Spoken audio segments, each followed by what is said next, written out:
Hello, അസ്സലാമു അലൈക്കും, നമസ്കാരം. അപ്പോൾ ഇന്ന് ഞാൻ നിങ്ങളായിട്ട് ഷെയർ ചെയ്യാൻ പോകുന്നത് നല്ല ടേസ്റ്റി ആയിട്ടുള്ളൊരു പിസയുടെ റെസിപ്പിയാണ്. അപ്പോൾ നമ്മൾ ഒത്തിരി മുമ്പ് പിസയൊക്കെ എങ്ങനെ ഉണ്ടാക്കുക എന്നുള്ളത്, ഓവനിൽ എങ്ങനെയാണ് ചെയ്യുക എന്നുള്ളതിൻ്റെ വീഡിയോ അപ്ലോഡ് ചെയ്തിട്ടുണ്ട്. അത് നമ്മൾ സാധാരണ ഈസ്റ്റൊക്കെ ചേർത്തി മാവൊക്കെ കുഴച്ചെടുത്ത് പിന്നെ അതൊന്ന് പൊങ്ങി വരാനൊക്കെ വെയിറ്റ് ചെയ്ത് അങ്ങനെയൊക്കെ ചെയ്യുന്ന പിസയാണ് അന്ന് നമ്മൾ അപ്ലോഡ് ചെയ്തിട്ടുണ്ടായിരുന്നത്. അപ്പോൾ അതിൻ്റെ ലിങ്ക് വേണ്ടവർക്ക് ഞാൻ അവിടെ താഴെ ഡിസ്ക്രിപ്ഷൻ ബോക്സിൽ ചേർക്കാം. പക്ഷെ ഇന്ന് നമ്മൾ ചെയ്യുന്നത് വളരെ എളുപ്പത്തിൽ അത്രയും ഈസി ആയിട്ട് നല്ല ടേസ്റ്റി ആയിട്ട് ഉണ്ടാക്കിയെടുക്കാൻ പറ്റുന്ന ഒരു പിസയുടെ റെസിപ്പിയാണ്. അതായത് നമ്മൾ ലിക്വിഡ് ഡോ വെച്ചിട്ടാണ് ഇന്ന് നമ്മൾ പിസ തയ്യാറാക്കിയിട്ട് എടുക്കുന്നത്. ഓവനിലൊന്നുമല്ല, നമ്മുടെ സാധാരണ സ്റ്റൗ ടോപ്പിൽ നമ്മുടെ എല്ലാവരുടെയും കയ്യിലുള്ള നോൺ സ്റ്റിക്ക് പാനിനകത്ത് ചേർത്തിട്ട് ഉണ്ടാക്കിയെടുക്കാൻ പറ്റുന്നൊരു പിസയാണിത്. അപ്പോൾ എന്തായാലും നമുക്ക് വീഡിയോയിലേക്ക് പോവാം. അപ്പോൾ ഇന്ന് നമ്മൾ പിസ ചെയ്യുമ്പം അതിനകത്തേക്ക് ചിക്കൻ ചേർക്കുന്നുണ്ട്. അപ്പോൾ അതുകൊണ്ട് ആദ്യം തന്നെ ഞാൻ ആ ഒരു ചിക്കൻ ഒന്ന് റെഡിയാക്കിയിട്ട് എടുക്കുകയാണ്. അപ്പോൾ അതിന് വേണ്ടിയിട്ട് ഒരു ബൗളിലേക്ക് ചിക്കൻ്റെ ബോൺലെസ് ആയിട്ടുള്ള പീസസ് ആണ് എടുക്കുന്നത്. ഒരു ചിക്കൻ്റെ ബ്രസ്റ്റ് പാർട്ടാണ് ഞാൻ എടുത്തിട്ടുള്ളത്. ഇതിലേക്ക് ഇപ്പം ഇത്ര അളവ് ചിക്കൻ എന്നൊന്നുമില്ല, നമുക്ക് ഇഷ്ടമുള്ള അത്ര ചിക്കൻ നമ്മൾ എടുക്കുന്ന പിസയിലേക്ക് ചേർക്കാം. അപ്പോൾ ചിക്കൻ്റെ ബ്രസ്റ്റ് പാർട്ട് നമ്മളിതുപോലെ നീളത്തിലൊന്ന് കട്ട് ചെയ്തിട്ട് എടുത്തിട്ടുണ്ട്. ഇതിപ്പോൾ ഞാനിന്നിപ്പം 4 പിസയാണ് കേട്ടോ ചെയ്യുന്നത്. അപ്പോൾ കുറച്ച് കൂടുതൽ ചിക്കൻ എടുത്തിട്ടുണ്ട്. നിങ്ങളിപ്പം ഒന്ന് മാത്രമേ ചെയ്യുന്നുള്ളെങ്കിൽ വളരെ കുറച്ച് ചിക്കൻ മതി. ഇതിലേക്ക് ആദ്യം തന്നെ ഒരു 1/4 ടീസ്പൂണോളം മഞ്ഞൾപ്പൊടി ചേർത്ത് കൊടുക്കുകയാണ്. കൂടെ ഒരു 1 ടീസ്പൂണോളം കാശ്മീരി റെഡ് ചില്ലി പൗഡർ ചേർത്ത് കൊടുക്കുന്നുണ്ട്. എരിവ് ഇഷ്ടമുള്ളവർക്ക് സാധാരണ മുളക് പൊടി എടുത്താലും കുഴപ്പമില്ല. പിന്നെ നമ്മൾ ചേർത്ത് കൊടുക്കുന്നത് ഒരു 1/2 ടീസ്പൂണോളം ഗരം മസാല പൗഡറും അതുപോലെ തന്നെ ഒരു 1/2 ടീസ്പൂണോളം പെപ്പർ പൗഡർ കൂടിയാണ് ചേർക്കുന്നത്. അത് നിങ്ങളുടെ എരിവിനനുസരിച്ചിട്ട് ചേർക്കാം കേട്ടോ. പിന്നെ ഇതിലേക്ക് ഒരു 1/4 ടീസ്പൂണോളം സോയാ സോസ് കൂടെ ചേർത്ത് കൊടുക്കുന്നുണ്ട്. ഇനി അടുത്ത് നമ്മുടെ ഈ ഒരു ചിക്കൻ നമ്മൾ ഫ്രൈ ചെയ്തിട്ട് എടുക്കുമ്പോൾ നല്ലൊരു ടേസ്റ്റും ഫ്ലേവറിനൊക്കെ വേണ്ടിയിട്ട് നമ്മൾ ഇതിലേക്ക് കസൂരി മേത്തി ലീവ്സ് ചേർത്ത് കൊടുക്കുന്നുണ്ട്. ഇത് നമ്മുടെ ഉലുവയുടെ ഡ്രൈ ആയിട്ടുള്ള ലീവ്സ് ആണ് കേട്ടോ. നമുക്കിപ്പം പാക്കറ്റിൽ അവൈലബിൾ ആണിത്. അത് നമ്മളൊരു 1 ടീസ്പൂണിൻ്റെ അടുത്ത് എടുത്തിട്ട് നമ്മുടെ കയ്യിൽ ചേർത്തിട്ട് നന്നായിട്ടൊന്ന് പൊടിച്ചിട്ട് ചേർത്ത് കൊടുക്കുക കേട്ടോ. അപ്പോൾ നല്ലൊരു ഫ്ലേവറും കൂടിയാണ് ഇതിവിടെ ചേർക്കുമ്പം. ഇതിപ്പം കയ്യിലില്ലാന്നുണ്ടെങ്കിൽ അത് സ്കിപ്പ് ചെയ്യാവുന്നതാണ്. പിന്നെ ചേർക്കുന്നത് 1 ടേബിൾ സ്പൂണോളം പൊടിയില്ലാത്ത നല്ല കട്ടിയായിട്ടുള്ള തൈരാണ് ചേർക്കുന്നത്. കൂടെ ആവശ്യത്തിനുള്ള ഉപ്പ് കൂടെ ചേർത്തിട്ട് എല്ലാം കൂടെ ചേർത്ത് നമ്മൾ നന്നായിട്ട് കൈ വെച്ചിട്ട് മിക്സ് ചെയ്തിട്ട് എടുക്കുകയാണ്. നിങ്ങളുടെ കയ്യിൽ നാരങ്ങ ഉണ്ടെങ്കിൽ ഒരു നാരങ്ങയുടെ പകുതി കൂടെ ഇതിലേക്ക് പിഴിഞ്ഞിട്ട് ചേർത്ത് കൊടുക്കാം. എല്ലാം കൂടെ ചേർത്ത് നന്നായിട്ട് മിക്സ് ചെയ്തതിന് ശേഷം നമ്മളൊരു 1/2 മണിക്കൂർ ഇതൊന്ന് റെസ്റ്റ് ചെയ്യാൻ വേണ്ടിയിട്ട് വെക്കുകയാണ്. ആ ഒരു മസാലയൊക്കെ നന്നായിട്ടൊന്ന് പിടിച്ച് കിട്ടാൻ വേണ്ടിയിട്ട്. ഇപ്പോൾ നമ്മൾ ചിക്കനൊക്കെ മസാലയൊക്കെ പുരട്ടി വെച്ചിട്ട് 1/2 മണിക്കൂർ തന്നെ കഴിഞ്ഞിട്ടുണ്ട്. ഇനി നമ്മൾ ഇതുപോലെ ഒരു പാനിലേക്ക് കുറച്ച് ഓയിൽ ഒഴിച്ചു കൊടുക്കുക. ഞാനിപ്പം സൺഫ്ലവർ ഓയിലാണ് കേട്ടോ ഒഴിച്ചിട്ടുള്ളത്. നമ്മളിതിലേക്ക് വെളിച്ചെണ്ണ യൂസ് ചെയ്യേണ്ട. സൺഫ്ലവർ ഓയിലോ അതല്ലെങ്കിൽ മറ്റെന്തെങ്കിലും വെജിറ്റബിൾ ഓയിലോ യൂസ് ചെയ്താൽ മതിയാകും. അത് ചിക്കനൊക്കെ നന്നായിട്ട് മസാല പിടിച്ച് കിട്ടിയിട്ടുണ്ട്. ഇനി നമ്മളിത് ഇതിലേക്ക് ചേർത്തിട്ട് ഒന്ന് ഷാലോ ഫ്രൈ ചെയ്തിട്ട് എടുക്കുകയാണ്. അപ്പോൾ നമ്മൾ പിസയിലേക്ക് വേണ്ടിയിട്ട് ചിക്കൻ എടുക്കുമ്പോൾ കുറച്ച് ചെറിയ പീസസ് ആയിട്ട് കുറച്ച് കട്ടിയൊക്കെ കുറച്ചിട്ട് കട്ട് ചെയ്തിട്ട് എടുക്കുക. അതല്ലെങ്കിൽ ഫ്രൈ ചെയ്തതിന് ശേഷം ചെറുതായിട്ട് നമ്മളൊന്ന് കത്തി വെച്ചിട്ട് കട്ട് ചെയ്തെടുത്താലും മതി. ഈ ഒരു ചിക്കൻ നമ്മൾ ചേർത്ത് കൊടുത്തിട്ട് ഇതിനെ ഒട്ടും തന്നെ ഹാർഡ് ആവാതെ വേണം നമ്മൾ ഫ്രൈ ചെയ്തിട്ട് എടുക്കാൻ. ജസ്റ്റ് ഒരു ഭാഗം ഒന്ന് ഫ്രൈ ആയിട്ട് വരുമ്പം, അതായത് ഷാലോ ഫ്രൈ ആയിട്ട് വരുമ്പം ഒന്ന് തിരിച്ചിട്ട് കൊടുക്കുക. ആ രീതിയിൽ വേണം കേട്ടോ ഫ്രൈ ചെയ്യാൻ. കാരണം ഹാർഡായി കഴിഞ്ഞാൽ പിന്നെ നമ്മൾ പിസയുടെ കൂടെ ചേർത്തിട്ട് കൊണ്ട് കുക്ക് ചെയ്യുമ്പം എല്ലാം കൂടെ ആകുമ്പോൾ ചിക്കൻ അങ്ങ് ഹാർഡായിട്ട് പോകും. പിന്നെ നമ്മൾ കഴിക്കുമ്പോൾ ആ ഒരു ഹാർഡ്നെസ് ഫീൽ ചെയ്യും. അപ്പോൾ ഇത് ചിക്കനൊക്കെ ഇവിടെ റെഡി ആയിട്ടുണ്ട്. ഇനി ഇത് ഓയിലിൽ നിന്ന് മാറ്റിയിട്ട് ഒരു ഭാഗത്തേക്ക് മാറ്റി വെക്കുക. പിന്നെ നമ്മൾ അടുത്ത് ചെയ്യാൻ പോകുന്നത് നമ്മുടെ ഒരു പിസയിലേക്കുള്ള ബേസ് തയ്യാറാക്കിയിട്ട് എടുക്കുകയാണ്. അപ്പോൾ സാധാരണ നമ്മൾ മൈദപ്പൊടിയൊക്കെ ചേർത്തി ഈസ്റ്റൊക്കെ ചേർത്തി കുഴച്ചെടുക്കുന്ന ആ ഒരു ഡോ ഉണ്ടല്ലോ, അതാണ് ഇന്ന് നമ്മൾ ബാറ്റർ റെഡിയാക്കിയിട്ട് ചെയ്തിട്ട് എടുക്കാൻ പോകുന്നത്. അതായത് നമ്മുടെ പിസയുടെ ബേസ്, ക്രസ്റ്റ് എന്നൊക്കെ പറയാറില്ലേ അത്. അപ്പോൾ അതിന് വേണ്ടിയിട്ട് ഒരു ക്ലീൻ ബൗളിലേക്ക് 2 വലിയ മുട്ടയാണ് ഞാൻ ചേർത്തിയിട്ടുള്ളത്. ഇത് റൂം ടെമ്പറേച്ചറിലുള്ള മുട്ടയാണ് കേട്ടോ. നമ്മൾ ഫ്രിഡ്ജിൽ വെച്ചിട്ട് ഡയറക്റ്റ് ആയിട്ടുള്ള മുട്ട എടുക്കരുത്. പിന്നെ നമുക്കിതിലേക്ക് ചേർക്കാനുള്ളത് 1/4 കപ്പോളം സൺഫ്ലവർ ഓയിലാണ്. നമ്മളിതിലേക്ക് വെളിച്ചെണ്ണ അങ്ങനെയുള്ള ഓയിലുകളൊന്നും ചേർക്കരുത്. ഏതെങ്കിലും വെജിറ്റബിൾ ഓയിൽ ചേർത്ത് കൊടുക്കാം. കൂടെ നമുക്ക് 1/4 ടീസ്പൂണോളം ഉപ്പാണ് ചേർക്കേണ്ടത്. അതുപോലെ തന്നെ 2 ടേബിൾ സ്പൂണോളം ഷുഗർ ചേർത്ത് കൊടുക്കുന്നുണ്ട്. ഒരു 2 ടീസ്പൂണോളം ബേക്കിംഗ് പൗഡർ കൂടെ ചേർത്ത് കൊടുക്കുന്നുണ്ട്. ഇനി ഇതിലേക്ക് ചേർക്കാനുള്ളത് 2 കപ്പ് പാലാണ്. അപ്പോൾ ഈ ഒരു പാല് ഞാൻ ജസ്റ്റ് ഒന്ന് ചൂടാക്കി എടുത്തിട്ടുണ്ട് കേട്ടോ. ചെറുതായിട്ട് ചൂടുള്ള പാലാണ് നമ്മളിതിലേക്ക് ചേർക്കുന്നത്. അപ്പോൾ അതുകൂടെ ഇതിലേക്ക് ചേർക്കാം. 2 കപ്പാണ് കേട്ടോ. നമ്മുടെ മെഷർമെൻറ്റ് കപ്പിന് 2 കപ്പ് പാലാണ് വേണ്ടത്. അതായത് 1/2 ലിറ്റർ പാലാണ് വേണ്ടത്. ഇത്രയും ചേർത്തിട്ട് എല്ലാം കൂടെ നന്നായിട്ടൊന്ന് മിക്സ് ചെയ്തിട്ട് എടുക്കുക. നല്ലപോലെ മിക്സ് ചെയ്തതിന് ശേഷം നമുക്കിതിലേക്ക് ചേർക്കാനുള്ളത് 2 കപ്പ് ഓൾ പർപ്പസ് ഫ്ലോർ ആണ്. അത് കറക്റ്റായിട്ട് മെഷർ ചെയ്തിട്ട് തന്നെ എടുക്കണം കേട്ടോ.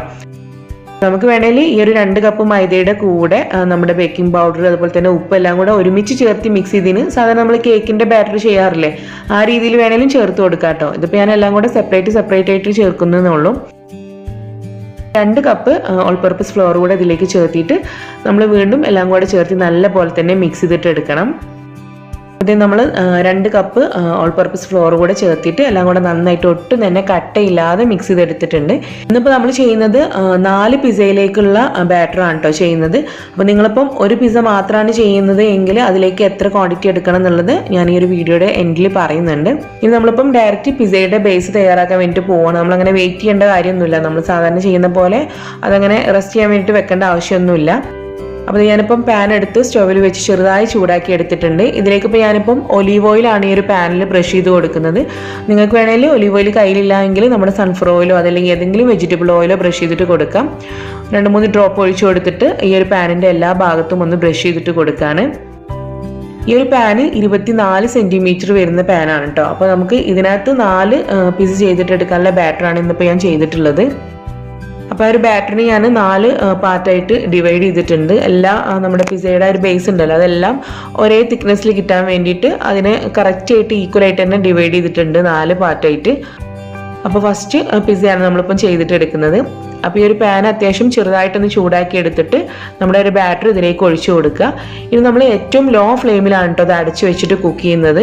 അപ്പോൾ ഒരുപാട് സമയം നമ്മൾ കുക്ക് ചെയ്യരുത്, കാരണം അതിൻ്റെ ആ ഒരു ബോട്ടം സൈഡ് പെട്ടെന്ന് അങ്ങ് കളറൊക്കെ മാറിയിട്ട് അങ്ങനെ കരിഞ്ഞൊക്കെ പോകും. അപ്പോൾ അതുകൊണ്ട് ഏറ്റവും ലോ ഫ്ലെയിമിൽ ജസ്റ്റ് ഇതിൻ്റെ മുകൾ ഭാഗം ഇങ്ങനെ കുക്കായിട്ട് വരുന്നത് നമുക്ക് കാണാൻ പറ്റും. ഗ്ലാസിൻ്റെ ലിഡൊക്കെ ആകുമ്പോൾ നമുക്ക് കറക്റ്റായിട്ട് കാണാൻ പറ്റും. ജസ്റ്റ് ഒന്ന് പൊക്കി നോക്കുക. അപ്പോൾ ഏകദേശം താഴെ ചെറിയൊരു ലൈറ്റ് ബ്രൗൺ കളർ വന്നിട്ടുണ്ടാവും. അപ്പോൾ തന്നെ നമ്മളിത് ഫ്ലിപ്പ് ചെയ്തിട്ട് കൊടുക്കുകയാണ്. അപ്പോൾ ഫ്ലിപ്പ് ചെയ്യുന്നതിൻ്റെ മുന്നേ തന്നെ നമ്മൾ ജസ്റ്റ് ഒന്ന് 1-2-3 ഡ്രോപ്പ് ഒലീവ് ഓയിലും കൂടെ ഒന്ന് ഈ ഒരു മുകൾ വശത്ത് കൂടെ ഒന്ന് ബ്രഷ് ചെയ്തിട്ട് കൊടുക്കുകയാണ്. എന്നിട്ട് ഇതിനെ ഫ്ലിപ്പ് ചെയ്തിട്ട് കൊടുക്കുക. ഇനിയിപ്പോൾ ഞാനിതിൻ്റെ ഫ്ലെയിം ഓഫ് ചെയ്തു. ഇനിയിപ്പോൾ നമ്മൾ ചെയ്യാൻ പോകുന്നത് ഇതിൻ്റെ മുകളിൽ നമ്മുടെ പിസയുടെ ടോപ്പിംഗ്സ് ഒക്കെ വെച്ച് കൊടുക്കുകയാണ്.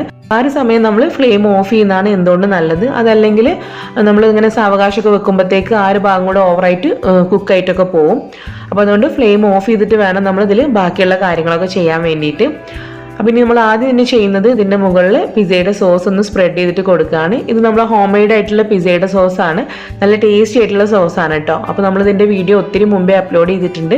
അതിൻ്റെ ലിങ്ക് ഞാനിവിടെ താഴെ ഡിസ്ക്രിപ്ഷൻ ബോക്സിൽ കൊടുക്കാം. ഒരുപാട് പേര് ട്രൈ ചെയ്ത് നല്ല ടേസ്റ്റി ആയിട്ടുള്ള അഭിപ്രായമൊക്കെ പറഞ്ഞിട്ടുള്ള പിസയുടെ സോസാണ് കേട്ടോ. അപ്പോൾ നിങ്ങൾ അത് വെച്ചിട്ട് തന്നെ ഒന്ന് ചെയ്തിട്ട് നോക്കുക. അപ്പോൾ സോസ് ഇതുപോലെ സ്പ്രെഡ് ചെയ്ത് കൊടുത്തതിന് ശേഷം ഇനി നമ്മൾ മൊസറല്ല ചീസ് ഗ്രേറ്റ് ചെയ്തതാണ് ഇട്ട് കൊടുക്കുന്നത്. അപ്പോൾ ചീസൊക്കെ നമ്മുടെ ഇഷ്ടത്തിനനുസരിച്ചിട്ട് ഇട്ട് കൊടുക്കുക കേട്ടോ. അത്ര അളവൊന്നുമില്ല. നിങ്ങൾക്ക് എത്രത്തോളം ഇഷ്ടമാണോ നിങ്ങളുടെ പിസയിൽ അതിനനുസരിച്ചിട്ടുള്ള മൊസറല്ല ചീസ് ഇട്ട് കൊടുക്കാം. ചീസ് കൊണ്ട് ഇട്ട് കൊടുത്തതിന് ശേഷം ഇനി ഇതിൻ്റെ മുകളിലായിട്ട് നമ്മൾ ക്യാപ്സിക്കം വെച്ച് കൊടുക്കുകയാണ്. അപ്പോൾ എനിക്കിന്നിപ്പം ഗ്രീൻ ക്യാപ്സിക്കം മാത്രമേ കയ്യിലുള്ളൂ. അപ്പോൾ അതുകൊണ്ട് ഇപ്പോൾ ഞാൻ ഗ്രീൻ ക്യാപ്സിക്കം മാത്രമാണ് ചേർക്കുന്നത്. നിങ്ങളുടെ കയ്യിൽ റെഡോ യെല്ലോ അങ്ങനെയുള്ള കളേഴ്സൊക്കെ ഉണ്ടെന്നുണ്ടെങ്കിൽ അതും കൂടെ വെച്ച് കൊടുക്കാം. ക്യാപ്സിക്കത്തിൻ്റെ പുറമെ നമ്മളിതിലേക്ക് സവാള വെച്ച് കൊടുക്കുന്നുണ്ട്. അപ്പോൾ ഇതൊന്നും ഈ ഒരു രീതിയിൽ തന്നെ വെക്കണമെന്നൊന്നുമില്ല. നമുക്ക് വേണമെങ്കിൽ കുറച്ചും കൂടെ ചെറുതായി കട്ട് ചെയ്തിട്ടൊക്കെ ഇട്ട് കൊടുക്കാം. പിന്നെ ഞാൻ കുറച്ച് ടൊമാറ്റോ കൂടെ വെച്ച് കൊടുക്കുന്നുണ്ട്. ടൊമാറ്റോ കുറച്ചും കൂടെ ചെറുതായിട്ട് കട്ട് ചെയ്ത് വെച്ച് കൊടുക്കുന്നുണ്ട്. നമ്മളിങ്ങനെ ഒരു റെഡ് കൂടെ ഉണ്ടെങ്കിൽ കാണാൻ നല്ല ഭംഗിയാണ്. പിന്നെ നമ്മൾ നേരത്തെ ഫ്രൈ ചെയ്ത് വെച്ചിട്ടുള്ള ചിക്കൻ പീസസ് ചെറുതായിട്ടൊന്നുകൂടെ കട്ട് ചെയ്തെടുത്തിട്ട് അതുകൂടെ അവിടെ ഇവിടെയൊക്കെ ആയിട്ട് ഇട്ട് കൊടുക്കുകയാണ്. അപ്പോൾ നമ്മൾ ഈ ഒരു പിസയുടെ മുകളിൽ ചേർക്കുന്ന എല്ലാ ഐറ്റംസും നമ്മുടെ ഇഷ്ടത്തിനനുസരിച്ചിട്ട് ഇട്ട് കൊടുക്കാം. അതിനൊരു അളവും കാര്യങ്ങളൊന്നുമില്ല. പിന്നെ ഇതിലേക്ക് ഞാൻ കുറച്ച് ബ്ലാക്ക് ഒലീവ്സും കൂടെ കട്ട് ചെയ്ത് ചേർത്ത് കൊടുക്കുന്നുണ്ട്. ബ്ലാക്കോ അതല്ലെങ്കിൽ ഗ്രീൻ കളറിലെ ഒലീവ്സ് ഏതാണ് നിങ്ങളുടെ കയ്യിൽ അത് ചേർത്ത് കൊടുക്കാം. ഇത്രയും ചേർത്തതിന് ശേഷം നമ്മൾ ഇതിലേക്ക് ഇനി ചേർക്കാൻ പോകുന്നത് ഇറ്റാലിയൻ സീസണിങ് ആണ്. ഇതിപ്പോൾ എല്ലാം കൂടെ മിക്സഡ് ആയിട്ടുള്ളതാണ് കേട്ടോ എൻ്റെ കയ്യിലുള്ളത്. അപ്പോൾ നിങ്ങളുടെ കയ്യിൽ ഒറിഗാനോ മാത്രമായിട്ടുള്ളതാണെങ്കിൽ അത് മാത്രം ചേർത്ത് കൊടുക്കാം. ഇതിനകത്ത് ഇപ്പം ഒറിഗാനോ അതുപോലെ തന്നെ വൈറ്റ് പെപ്പറും റോസ്മേരിയും ബേസിൽസും എല്ലാം കൂടെ മിക്സഡ് ആയിട്ടുള്ളതാണ്. അപ്പോൾ ഇത് നമ്മൾ കുറച്ച് അവിടെ ഇവിടെ ആയിട്ടൊന്ന് സ്പ്രിങ്കിൾ ചെയ്തിട്ട് കൊടുക്കുക. ഇതിൻ്റെ കൂടെ തന്നെ നമ്മുടെ റെഡ് ചില്ലി ഫ്ലേക്സ് കൂടെ ഇട്ട് കൊടുക്കുന്നുണ്ട്. അതായത് നമ്മുടെ വറ്റൽ മുളക് ക്രഷ് ചെയ്തെടുത്താണ്. അതും വളരെ കുറച്ച്, ഒരു 1/4 ടീസ്പൂൺ പോലും വേണ്ട, അതിലും താഴെ അവിടെ ഇവിടെ ആയിട്ടൊന്ന് സ്പ്രിങ്കിൾ ചെയ്തിട്ട് കൊടുക്കുകയാണ്. ഇത്രയും ചേർത്തിയിട്ട് നമ്മൾ അത് അടച്ചു വെച്ചതിന് ശേഷമാണ് ഫ്ലെയിം ഓൺ ചെയ്യുന്നത്. അപ്പോൾ ചെറിയ ചൂടുള്ളത് കൊണ്ട് തന്നെ നമ്മൾ ചേർത്തിട്ടുള്ള ആ ഒരു നമ്മുടെ ചീസൊക്കെ ഒന്ന് മെൽറ്റ് ആയി വന്നിട്ടുണ്ട് കേട്ടോ. അപ്പോൾ തന്നെ ഇത് നമ്മൾ അടച്ചു വെച്ചിട്ട് ഏറ്റവും ലോ ഫ്ലെയിമിൽ ഒരു 5 മിനിറ്റ് മാത്രം ഒന്ന് കുക്ക് ചെയ്തിട്ട് എടുക്കുകയാണ്. അപ്പോൾ നിങ്ങളുടെ ഫ്ലെയിം ഒരുപാടൊക്കെ ചൂട് കൂടുതലുള്ള ഫ്ലെയിം ആണെങ്കിൽ ചുവട് കട്ടിയായിട്ടുള്ള ഒരു തവ താഴെ വെച്ചിട്ട് അതിൻ്റെ മുകളിൽ വെച്ചിട്ട് വേണം കേട്ടോ കുക്ക് ചെയ്യാൻ. ഇത് നമ്മൾ 5 മിനിറ്റിന് ശേഷം ഫ്ലെയിം ഓഫ് ചെയ്തിട്ടുണ്ട്. ഇതിൻ്റെ താഴെ വശം അത്യാവശ്യം തന്നെ കുക്കായിട്ടുണ്ട്. അപ്പോൾ ഞാനത് ഈ ഒരു ചൂടിൽ തന്നെ ഒരു 2 മിനിറ്റ് കൂടെ ഒന്ന് വെച്ച് കൊടുക്കുകയാണ്. അതായത് ഫ്ലെയിം ഒക്കെ ഓഫ് ചെയ്തിട്ട് ആ ഒരു ചൂടിൽ തന്നെ ഒന്ന് 2 മിനിറ്റ് കൂടെ വെച്ച് കൊടുക്കുകയാണ്. ഇത് നമ്മുടെ ആദ്യത്തെ പിസ്സ ഇവിടെ റെഡി ആയിട്ടുണ്ട്. ഇതേ ഒരു പാനിൽ നിന്നും നമുക്ക് ഒന്ന് മാറ്റിയിട്ട് എടുക്കാം. ജസ്റ്റ് ഞാനൊന്ന് കട്ട് ചെയ്തിട്ട് കൂടെ കാണിക്കാം. അപ്പോൾ ഇത് നല്ല പെർഫെക്റ്റ് ആയിട്ടുള്ള പിസയാണ് കേട്ടോ. അപ്പോൾ നമ്മുടെ ഓവനൊന്നും കയ്യിലില്ല എങ്കിൽ പോലും നമുക്ക് സ്റ്റൗ ടോപ്പിൽ ആർക്കും നമ്മുടെ കയ്യിൽ എല്ലാവരുടെ കയ്യിലും ഉണ്ടാവും പാന്, നോൺ സ്റ്റിക്ക് ആയിട്ടുള്ള പാനൊക്കെ നമ്മുടെ കയ്യിൽ എല്ലാവരുടെ അടുത്തുള്ളതാണ്. അപ്പോൾ അതിൽ നമുക്ക് ചേർത്തിട്ട് വളരെ എളുപ്പത്തിൽ, നമ്മൾ സാധാരണ ഓവനിലൊന്നും വെച്ച് ചെയ്യുന്ന അത്ര സമയമൊന്നും എടുക്കുന്നില്ല, എളുപ്പത്തിൽ ചെയ്തിട്ടെടുക്കാൻ പറ്റുന്ന പിസയാണ്. അപ്പോൾ നിങ്ങളത് എല്ലാവരും ട്രൈ ചെയ്തിട്ട് നോക്കുക. നല്ല ടേസ്റ്റാണ് കേട്ടോ. മാത്രമല്ല അതിൻ്റെ ആ ഒരു ബേസ് ഉണ്ടല്ലോ, അത് നല്ല സോഫ്റ്റാണ്. ആക്ച്വലി ഇന്നിപ്പോൾ ഞാൻ കുറച്ച് കൂടുതൽ ഉണ്ടാക്കുന്നത് ചെയ്യുന്നതുകൊണ്ട് മാത്രം അങ്ങനെ വീഡിയോ എടുത്തതാണ്. അപ്പോൾ നിങ്ങൾക്കിപ്പം ഒരു പിസ്സ, അതായത് ഇപ്പോൾ ഈ ഒരു സൈസിലുള്ള ഒരു പിസ്സ മാത്രമാണ് നിങ്ങൾക്ക് തയ്യാറാക്കിയിട്ട് എടുക്കേണ്ടത് എങ്കിൽ അതിലേക്ക് വേണ്ടിയിട്ട് നിങ്ങൾ എടുക്കേണ്ടത് ഒരു റൂം ടെമ്പറേച്ചറിലുള്ള മുട്ട എടുക്കാം, ഒരു മീഡിയം സൈസ് ആയിട്ടുള്ള മുട്ട എടുക്കാം. കൂടെ നമ്മൾ 1/2 കപ്പ് വാം മിൽക്കും, അതായത് ചെറു ചൂടുള്ള പാലും, കൂടെ 1/2 കപ്പ് ഓൾ പർപ്പസ് ഫ്ലോർ, അതായത് നമ്മുടെ മൈദപ്പൊടി എടുക്കുക. ഇതിന് കൂടെ നമ്മൾ ബാക്കി ചേർക്കുന്നത് 1/4 ടീസ്പൂണോളം ഉപ്പും 3/4 ടേബിൾ സ്പൂണോളം ഷുഗറും 1/2 ടീസ്പൂണോളം ബേക്കിംഗ് പൗഡറും 2 ടേബിൾ സ്പൂണോളം സൺഫ്ലവർ ഓയിലുമാണ് നമ്മൾ എടുക്കേണ്ടത്. അപ്പോൾ ആ ഒരു മെഷർമെൻറ്റ് നിങ്ങളൊന്ന് ഓർത്ത് വെക്കുക. കൺഫ്യൂഷൻ വരാണ്ടിരിക്കാൻ വേണ്ടിയിട്ട് ഈ ഒരു ഭാഗത്ത് ലെഫ്റ്റ് സൈഡിൽ എഴുതി കാണിക്കുന്നുണ്ട്. ഈ ഒരു കറക്റ്റ് മെഷർമെൻറ്റിൽ എടുത്തിട്ട് വേണം നിങ്ങൾ ആ ഒരു ബാറ്റർ തയ്യാറാക്കിയിട്ട് എടുത്തിട്ട് പാനിൽ ഒഴിച്ചിട്ട് ഒരു പിസ്സയുടെ ബേസ് തയ്യാറാക്കിയിട്ട് എടുക്കാൻ. അപ്പോൾ നിങ്ങൾക്കിപ്പം കൺഫ്യൂഷൻ ഉണ്ടായിട്ടുണ്ടാവില്ല എന്ന് വിചാരിക്കുന്നു. അപ്പോൾ ഞാനിപ്പം റെഡിയാക്കിയിട്ടുള്ള കംപ്ലീറ്റ് ബാറ്റർ വെച്ചിട്ടും 4 പിസ്സ, അതായത് നമ്മുടെ 24 സെൻറ്റിമീറ്റർ സൈസ് വരുന്ന ഒരു പാനിനകത്ത് ഒഴിച്ചിട്ടാണ് 4 പിസ്സ തയ്യാറാക്കി എടുത്തിട്ടുള്ളത്. അപ്പോൾ നിങ്ങൾ ട്രൈ ചെയ്തിട്ട് നിങ്ങളുടെ ഫീഡ്ബാക്ക്സ് അറിയിക്കുക. വീഡിയോ ഇഷ്ടമായാൽ ഒന്ന് ലൈക്ക് ചെയ്യുക, അതുപോലെ തന്നെ നിങ്ങളുടെ ഫ്രണ്ട്സിലേക്ക് ഒന്ന് ഷെയർ ചെയ്തിട്ട് കൊടുക്കുക. പിന്നെ ഇൻഷാ അല്ലാഹ് നമുക്ക് മറ്റൊരു വീഡിയോ ആയിട്ട് കാണാം. താങ്ക്